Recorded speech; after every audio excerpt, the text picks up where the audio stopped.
పిఠాపురంలో తన గెలుపు ఏపీకి బలంగా మారిందన్నారు డిప్యూటీ సీఎం పవన్ కళ్యాణ్. జన సైనికులు పిఠాపురం ప్రజల వల్లే ఇవాళ గెలిచామని చెప్పారు. తనకు భయం లేదని, ఇక అభివృద్ధి కోసమే పనిచేస్తామని స్పష్టం చేశారు. సమాజానికి ఏదైనా ఇవ్వాలనే ఆలోచనతోనే తాను రాజకీయాల్లోకి వచ్చానని తెలిపారు. ఆఖరి శ్వాస వరకు ప్రజల కోసమే పనిచేస్తారని, పిఠాపురం నియోజకవర్గాన్ని అన్ని విధాలుగా అభివృద్ధి చేసినప్పుడే తన గెలుపుకు అర్థం ఉంటుందన్నారు. మీరు నాకు ఇచ్చిన బలం రాష్ట్రం అంతా తిరిగేలా చేసింది. మీరిచ్చిన విజయం నన్ను రాష్ట్రం అంతా తిరగనిచ్చేలా చేస్తుంది. 25కి 21 ఎంపీలు కొట్టగలిగే స్థాయికి 21 ఎంపీల ఈ రోజున మనకి ఎన్డీఏ ప్రభుత్వానికి బలంగా నిలబడ్డారు. వీళ్ళకి ఎలాంటి వాళ్ళు కావాలంటే జగన్ లాంటి నాయకుడు రైట్ అనిపిస్తాడు. ఒకసారి ఇంటర్వ్యూలు ఇవ్వడం, మాట్లాడితే కొడతాడు, బెదిరిస్తాడు. వాళ్ళ దగ్గర భయంగా ఉంటారు, వాళ్ళ దగ్గర బలంగా ఉంటారు. ఇట్లా చేతులు కట్టుకుని కూర్చుని మనం ప్రేమగా ఉంటాం కదా, గుండె విప్పి మాట్లాడతాం కదా, అందుకని చులకన. నేను చాలా గట్టివాడిని, గుర్తుపెట్టుకోండి.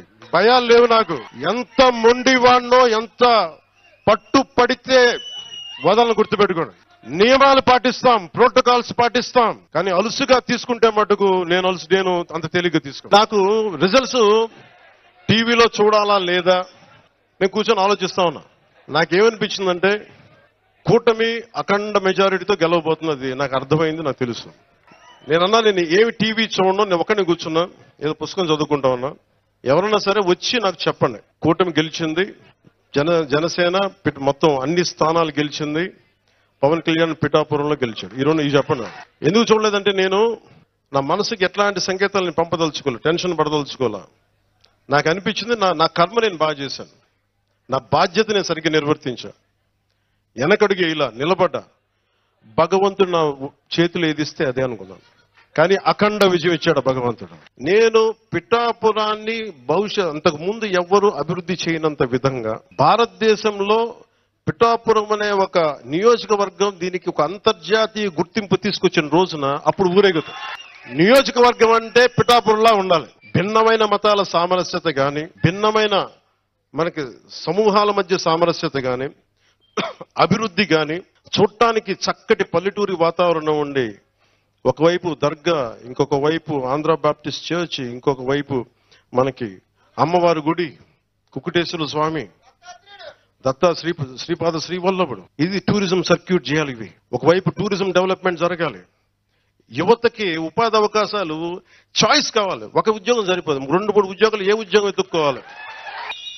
మనం తెలంగాణకి వెళ్తే ఒకటే అడుగుతున్నాను, అన్నా నువ్వు ఇక్కడి నుంచి ఎందుకు వెళ్ళిపోయావు అన్నా, మాకు ఇక్కడ రా అన్నాను. నేను వెళ్ళట్లేదు, నేను చెప్తున్నా, సరదా చెప్తున్నా. పిఠాపురాన్ని వదిలి ఎక్కడ వెళ్తాను? తల్లిని వదులుకొని వెళ్ళిపోతావా? ఏం మాట్లాడతాం? హక్కును చేర్చుకున్న తల్లిని వదిలేసి వెళ్ళిపోతావా?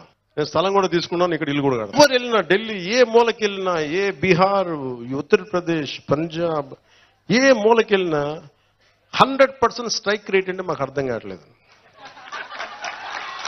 మనం కొట్టింది 21 కానీ 21 ఇప్పుడు సెంచరీ కొడితే ఎవరైనా మాట్లాడాలి, మరి 21 కొడితే మాట్లాడతారు, నాకు అర్థం కాదు.